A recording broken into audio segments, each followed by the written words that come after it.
Alors, bonjour Emmanuel Hubert, bienvenue sur notre média Cyclisme Actu. Tout d'abord, je vais vous demander comment allez-vous et quelle est l'actualité chez Arkea Samsic. Bonjour, bien écoutez, non, ça tout va bien, hein. Sur un plan perso, tout va bien. J'ai eu quelques petits problèmes médicaux en fin d'année, mais tout va bien. Maintenant, j'ai récupéré de mon dos, tout cela. Et puis sinon, au niveau de l'équipe, l'équipe, ça va bien. On a fait un premier stage administratif après la mi-octobre, hein, après la fin de saison complète. Et puis là, on s'est revus ce week-end dernier avec notre journée des supporters qui s'est magnifiquement passée. Et là où il y a eu un vrai partage de valeurs avec notre public, nos fans, nos supporters, et aussi une très belle soirée partenaire où nous avions une soirée partenaire avec 250 personnes. Et ce qui a été vraiment, vraiment comment bien apprécié. Et au-delà de tout ça, bien, nous avons présenté le nouveau maillot 2024 que vous avez certainement dû voir toutes et tous.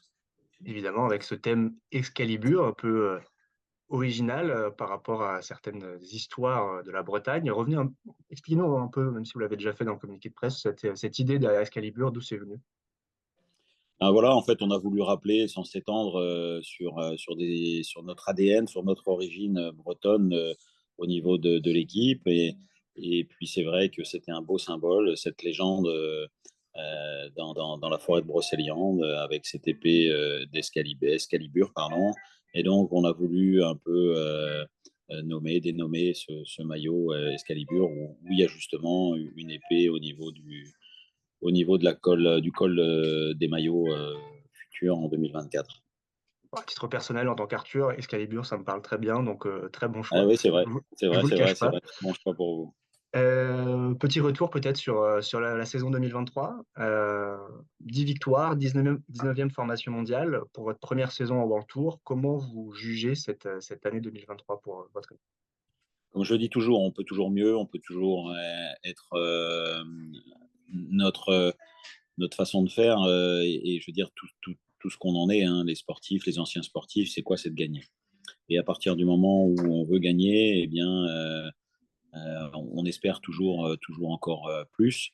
Maintenant, 10 victoires, c'est à la fois dans une moyenne, on va dire, assez basse. Mais voilà, maintenant, après, c'est notre première année. On savait qu'on partait aussi avec beaucoup, beaucoup de jeunes. Et puis au-delà de tout ça, on n'a pas forcément été vernis non plus euh, sur le plan des blessés. Un Nasser qui a eu quand même beaucoup de mal à revenir, beaucoup de chutes aussi encore en 2023. Donc voilà, c'était très compliqué. Maintenant, après, un Hugo Stetter aussi qui n'a pas effectué la même saison qu'il a pu effectuer en 2024, en 2022, pardon. Et donc 2023, voilà, c'est une saison raisonnable, on va dire, sans exploit. Mais voilà, après, d'être 19e, pour moi, ça ne me chagrine pas plus que ça. Il y a un petit gap de points, bien évidemment, mais c'est pas rédhibitoire. On a vu aussi des équipes bien partir, pas forcément bien finir, et certaines autres mal commencer et très bien finir. J'espère que ça sera notre cas. Maintenant, après, on sait aussi nos forces en présence. On sait que sur des courses d'un jour, voire deux, trois jours, on peut être performant, voire très performant. Maintenant, après, sur les grands tours et sur les classements généraux, eh bien, c'est peut-être plus compliqué d'exister en 2024, mais il y a de nombreux points dans les courses d'un jour, donc à nous de le faire et à nous d'être super performants. Si vous deviez retenir une victoire ou un moment fort de la saison, pas forcément une victoire d'ailleurs dans votre saison, ce serait laquelle en tant que manager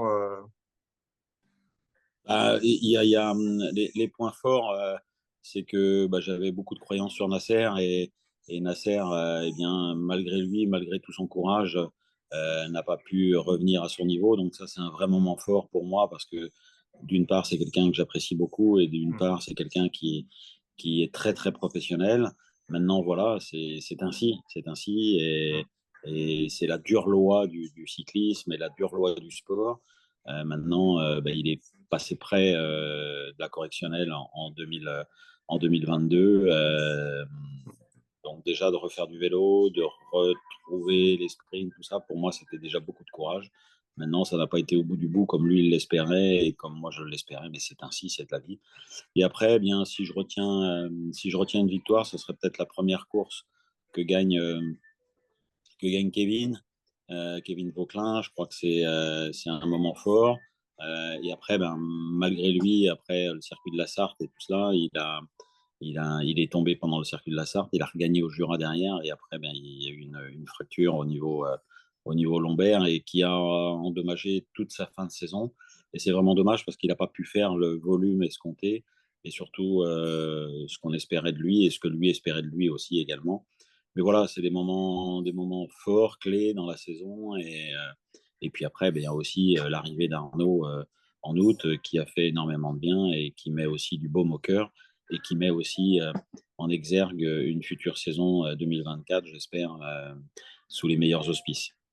Ah, justement, on va y venir, le mercato 2023-2024, vous l'avez déjà évoqué, l'arrivée d'Arnaud Démare, assez symbolique avec le départ à la retraite de Nasser Bouhanni, qui était son alter ego un peu pendant les années 2010, au niveau du sprint.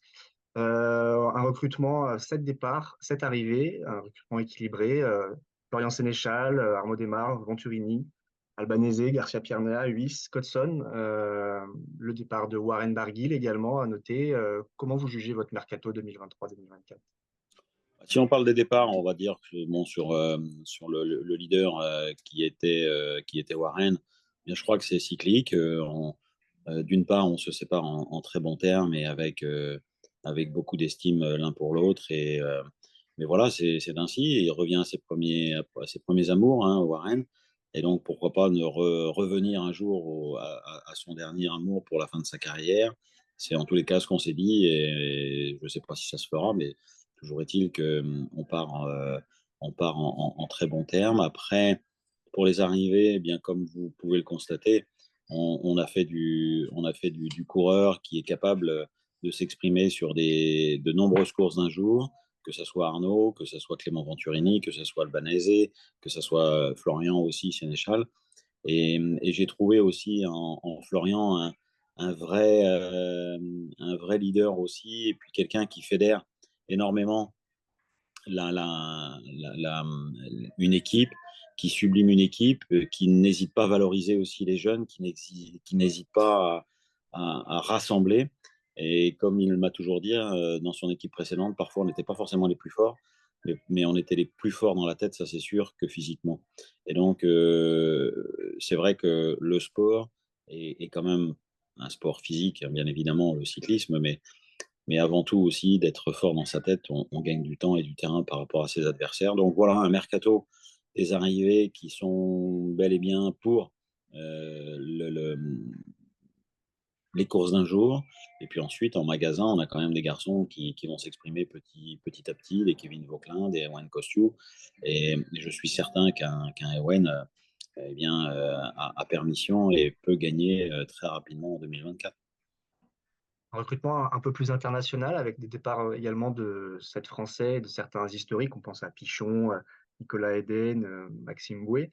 C'est une volonté marquée, une évolution ou c'est juste le hasard du mercato? Bah, je crois on est aussi dans un format de cycle, hein. Je veux Mmh. dire que tous les garçons que vous m'avez cités, eh bien, arrivaient en fin de carrière. Et donc, à un moment donné, bah ouais, hein, ça nous arrive toutes et tous, à un moment donné, à un certain âge, d'être sur l'arrêt. Après, ben, un Maxime à qui j'ai ouvert la porte aussi pour venir coacher et animer l'équipe continentale développement. Et donc, je pense que c'est quelqu'un qui a à cœur de transmettre, qui a à cœur de faire savoir tout son savoir. Et Max est quelqu'un qui sera une bonne oreille pour tous ces jeunes et surtout un très bon éducateur. Donc voilà, après, on est dans un sport professionnel, on est dans un sport où il y a des roues qui tournent et évidemment, il y a des personnes qui tournent aussi également dans un effectif. Et je rappelle aujourd'hui quand même que l'équipe Arkea Samsic, mais demain, l'équipe BNB Hotel, eh bien, sera composée de 148 personnes, donc ce qui n'est pas neutre quand même dans une entreprise. Et voilà, ça demande beaucoup de sérieux, et puis tout ce qui va avec, hein, le budget, tout ça. Justement, l'arrivée de B&B Hotel, le nouveau chapitre Arkéa B&B Hotel, qu'est-ce que ça change concrètement? C'est vraiment un cap qui est passé par l'équipe pour, l'année prochaine et pour les futures années? Moi, j'ai toujours pour envie et pour espoir de chaque année, il y ait une progression, que ce soit sur un effectif, que ce soit sur un plan structurel, que ce soit sur un plan budgétaire. Il est évident que l'arrivée de B&B Hotel est faste pour notre structure et quelque chose de fort. Et puis après aussi, ce que j'essaye toujours de faire, c'est d'avoir aussi des partenaires bretons. Et donc là, nous avons deux entités dans le naming qui sont d'origine brestoise, qui ont complètement le siège à Brest. Et donc ça, pour moi, c'est fort aussi. Après, bien sûr, évidemment, qu'on ne va pas je veux dire, on se targue aussi d'avoir un budget un supplémentaire. Maintenant, après, il faut savoir aussi qu'on reste encore petit chez les grands. Pour l'année prochaine, on a déjà vu pas mal de belles promesses de votre, jeunesse cette année. On pense évidemment à Kevin Vauquelin, également à Mozzato, Louvel, Costiu. On a également, parmi les nouveautés de B&B Hotel, l'équipe développement qui va être, inaugurée cette année avec 14 recrutements, si je ne me trompe pas. C'est cela. Vous continuez à miser sur la jeunesse, sur la durée et vous pensez pouvoir, vous imposer sur, le long terme avec cette démarche? Il est évident en construisant petit à petit d'autres structures, comme on peut le faire aussi donc avec l'équipe féminine, comme on peut le faire avec l'équipe aussi développement qui est nouvellement arrivante en 2024. Ça a été aussi de ma part un arbitrage, et un arbitrage qui n'est pas forcément très évident. Parce que je parle de cela, parce qu'en fait, entre l'équipe féminine et l'équipe développement, ça représente un budget à peu près de 3 millions d'euros. Et donc, il est évident que si on mettait tous les œufs dans la World Tour, eh bien, on comprend tout de suite qu'on pourra avoir différents coureurs et peut-être un leader grand World Tour sur les classements généraux. Maintenant, voilà, je pense que moi, mon cheval de bataille, c'est aussi d'avoir cette formation, de donner la chance à des jeunes. Et je crois que l'équipe, comme je le dis aujourd'hui, l'équipe Arkea Samsic, depuis de nombreuses années, mise sur ces jeunes. Et demain, avec l'équipe Arkea B&B Hotel, eh bien, il est évident qu'on accentuera encore ce format jeunesse parce que les jeunes, c'est nos grands coureurs de demain et j'espère en découvrir en interne.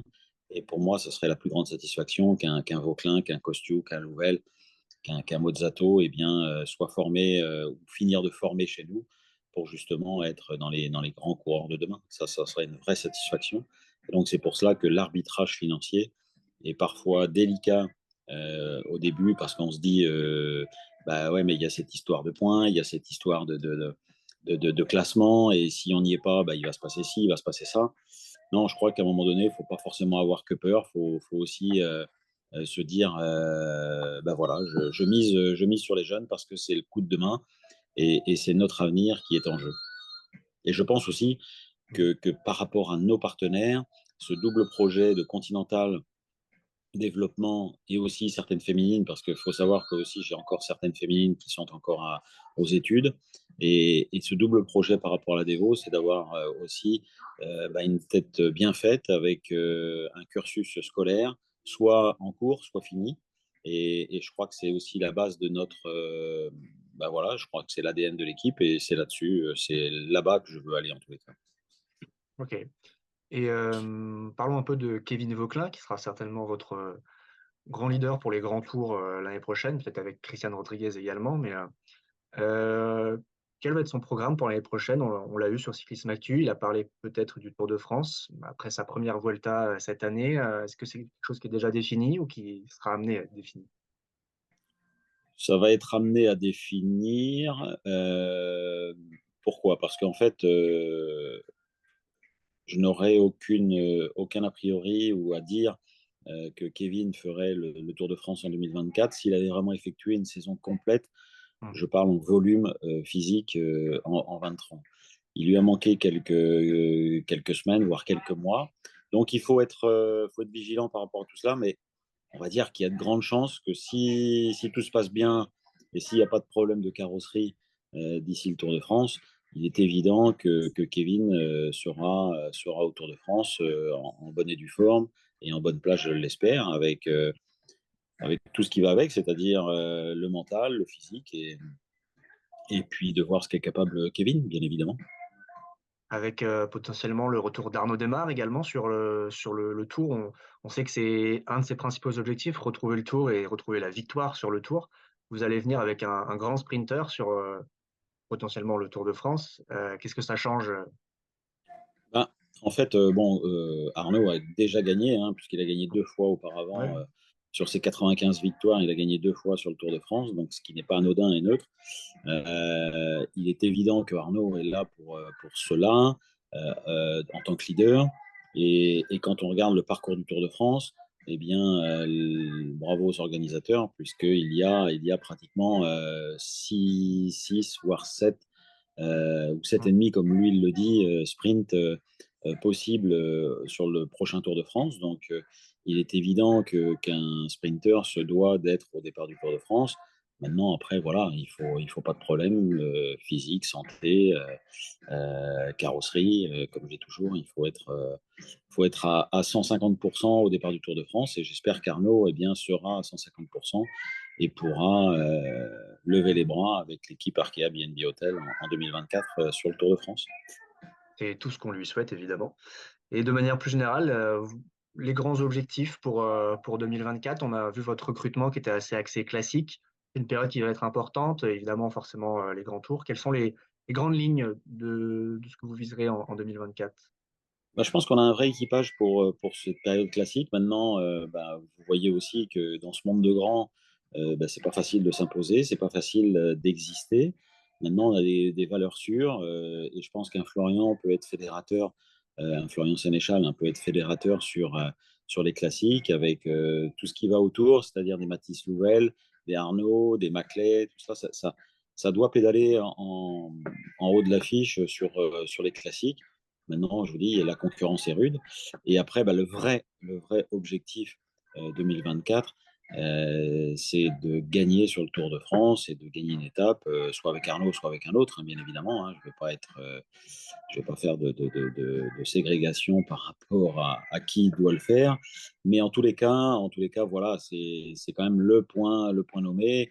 Et je le souhaite de tout mon cœur, parce que moi, j'ai gagné sur le Tour de France avec d'autres équipes auparavant, mais avec l'équipe et l'entité d'aujourd'hui, je n'ai pas encore gagné. Donc, je le souhaite à mon équipe et surtout au personnel qui travaille d'arrache-pied, qui travaille tous les ans pour justement briller sur le Tour de France. Et on a fait deuxième, troisième, quatrième, mais c'est pas gagné. Donc, c'est complètement différent. Deuxième, c'est pas pareil. Ouais. On sent un peu à l'image, de ce qu'a vécu l'équipe Cofidis cette année avec le qui a retrouvé la victoire sur le Tour, que ça peut être un peu un déclic, c'est un peu un objectif affiché depuis, la création de l'équipe, il y a une dizaine d'années. Ça pourrait agir comme un gros déclic potentiellement, cette victoire sur le Tour de France?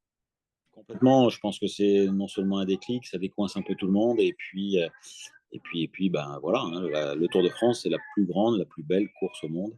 Donc, tout le monde veut gagner sur le Tour de France. Et l'exemple de l'équipe Cofidis, oui, ça a été, je crois que plus d'une douzaine d'années sans gagner. Mmh. Ben voilà, nous, il y a 12 ans, on n'existait pas du tout à ce niveau et surtout pas à faire Tour de France.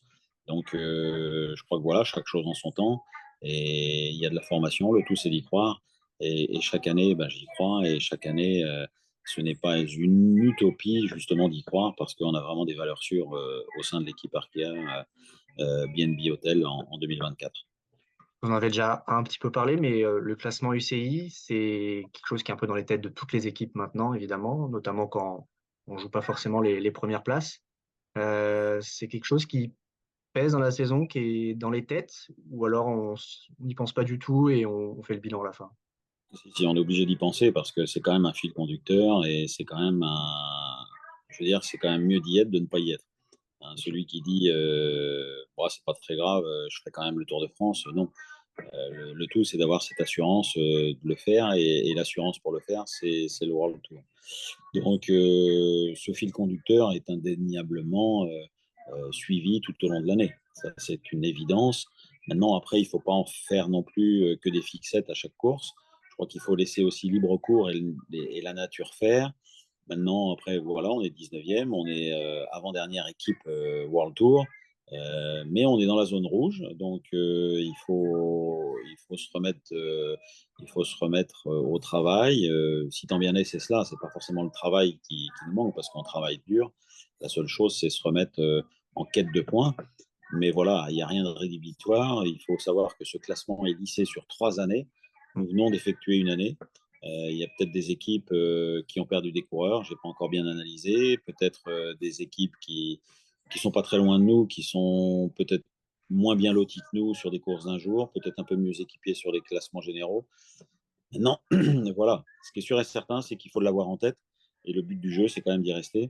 Et comme l'aime à le dire aujourd'hui Florian Sénéchal dans les diverses réunions qu'on a pu faire ces derniers temps, eh bien Flo nous dit, mais on a toute la capacité d'être bien plus proche de la 10, 12e place que Mmh. de la 18e. Donc, je le crois, il a de l'expérience.